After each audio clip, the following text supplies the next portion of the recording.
Hi everybody, Dana here again with more Tuesday tips for leaders of volunteers, and it is April. Welcome to this breezy, beautiful green spring day.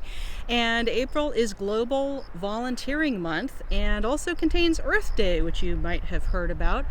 So this means that there are very often groups like corporate groups or community service clubs looking for things to do, or conservation clubs looking for stuff to do in April, not always giving you enough notice as an agency. So these are some do's and don'ts for group volunteering.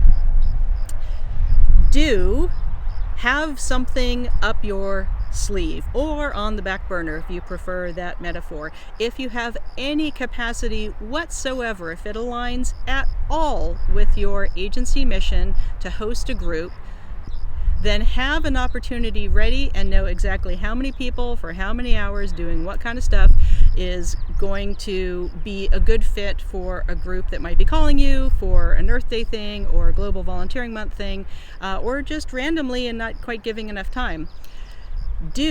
If you book a group, do send everybody lots of information as often as possible, including map, directions, exactly what they'll be doing, what kind of physicality to expect, or what ability levels are necessary to do the job, and dress code or any other safety or health guideline tips that they need to know. I like to send those as a reminder at least a week before, and then a couple of days, and then the day before as a good reminder.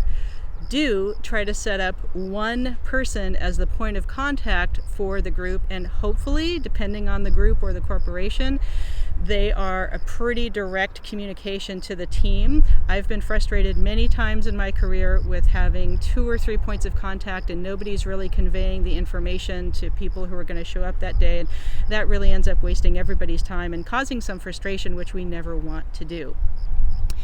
Do set up community partnerships of agencies that would love to have groups drop in, that are always a little bit short of people. Especially food banks are good community partners to have if that's not your primary mission, so that if you get a call for a group volunteer request, you know exactly who to send them to, where they're going to have a great opportunity and experience, and you're helping other agencies and you're helping the community overall.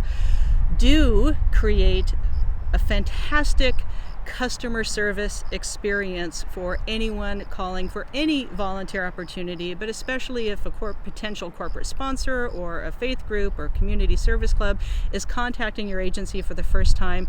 Make sure that whoever's answering the phone has some information, or at least can send them directly to the manager of volunteer services, the volunteer coordinator, whatever your title might be, that anyone answering phones or answering emails can send someone in the right direction to learn about that opportunity.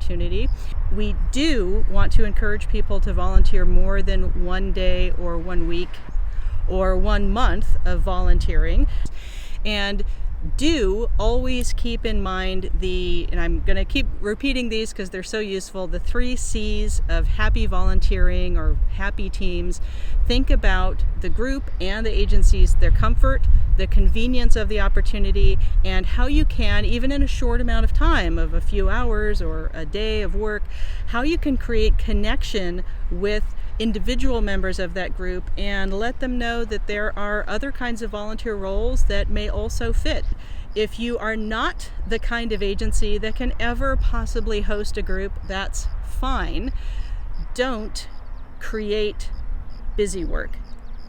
Please try to resist the pressure that can come from above. I know it's not always possible to create a donor group opportunity or something for a corporate sponsor when it's just going to be busy work and it's not going to be meaningful and it's not going to have a positive impact on the mission of the agency. That wastes everybody's time. And if you need to push back a little bit and explain that to a director of development or a CEO or an executive director, let them know that that's not the best use of the agency brand, and that's definitely not the best use of their employee volunteer time. There's not really something that can help the agency out.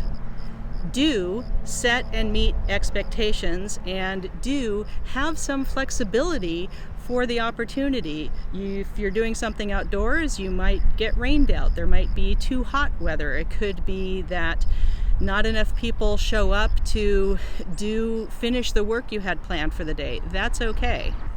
do have some flexibility so that you can either end the event early due to weather or finishing up the work and still have people feel good about what they did and that they didn't waste their time or plan a whole day or several hours of something that only takes a few hours. And that gets back to know the capacity of groups that you can take on. I've had experiences where I've had a giant global tech company call and say, we want to send 1,000 employees to do something on Earth Day in 3 weeks. And we said, we can't do that. And almost no one will be able to accommodate that. But here's some ideas of how to break up into smaller teams among different agencies. That's a model that's worked before with large corporations like yourself. So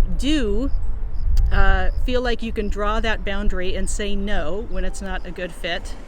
And don't go out of your way to do something that doesn't genuinely benefit the agency in some way and doesn't have more pros than cons to that opportunity. So I hope that you've enjoyed these Tuesday tips for Global Volunteering Month, and we'll see you next time.